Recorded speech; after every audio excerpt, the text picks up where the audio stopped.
And the Tooth Fairy. Aw, look at how cute that is.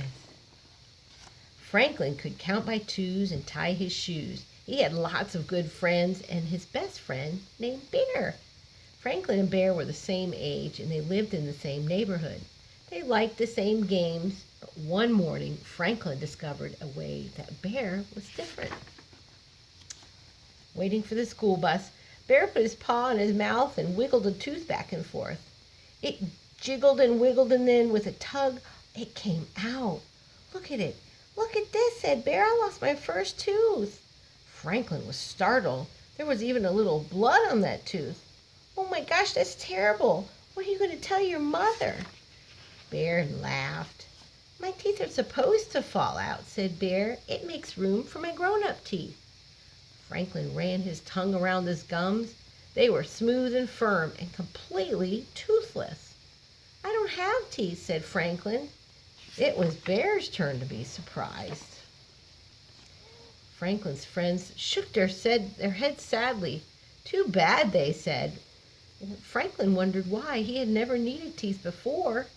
Bear wrapped his tooth in a bit of tissue and put it in his backpack. "I need to keep this safe," he said. All the way to school, Franklin wondered why Bear wanted to keep that old tooth, especially if he's going to get a brand new one. Now that was exciting. "Why do you want to keep your tooth?" asked Franklin. "Won't you get a bigger one soon?" All his friends looked at him with amazement. "Don't you know about the Tooth Fairy?" asked Fox. Franklin shook his head. "At night, before you go to sleep, you put your baby teeth under the pillow, and then the Tooth Fairy comes and takes your tooth away," explained Fox. "But that's stealing," said Franklin. "Besides, what does she want to do with those teeth?" There was a long pause. Bear scratched his head, and Fox swished his tail, and Rabbit just twitched. "Well, I don't know," said Bear, "but she always leaves something behind." "One of her own teeth?" asked Franklin. "No," everybody laughed. "Oh, Franklin," said Fox, "the Tooth Fairy leaves a present." Franklin wondered what kind of present a Tooth Fairy would leave. "I hope I get some money," said Bear.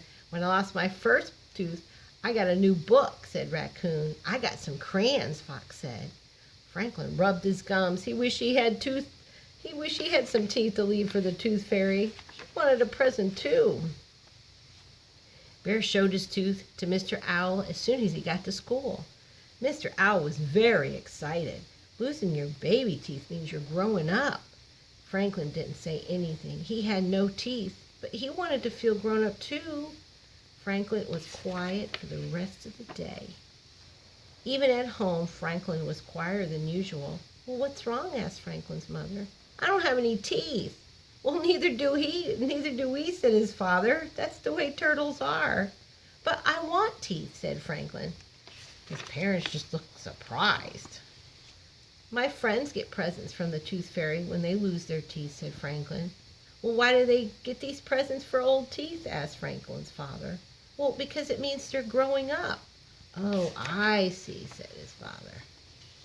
That night, just before bed, Franklin had a good idea. Perhaps the Tooth Fairies didn't know that turtles don't have teeth. So he found him a tiny little rock and put it under his shell. He asked his mother to help him write a note. It read, "Dear Tooth Fairy, this is a turtle tooth. You may not have ever seen one before. Please leave a present, Franklin." That's cute. Franklin woke up very early the next morning. He looked under his shell. The rock was gone, but there was a note instead of a present. He ran to his parents' room. "What does it say?" he asked. Franklin's father put on his reading glasses. "Well, dear Franklin, sorry, turtles don't have teeth. Good try. Your friend, the Tooth Fairy." Franklin was very unhappy until he noticed a big wrapped package near his breakfast bowl. "Open it," said Franklin's mother. Inside was a beautiful book. "Well, who is it from?" asked Franklin. "Well, from us," his parents said, "to celebrate that you're growing up." Franklin stood very tall. "Thank you." From then on, Franklin didn't worry about being different from Bear. He knew that it was always important. In an important way, he and Bear were really just exactly the same. Isn't they cute? That's sweet. The end. Thank you for reading with me.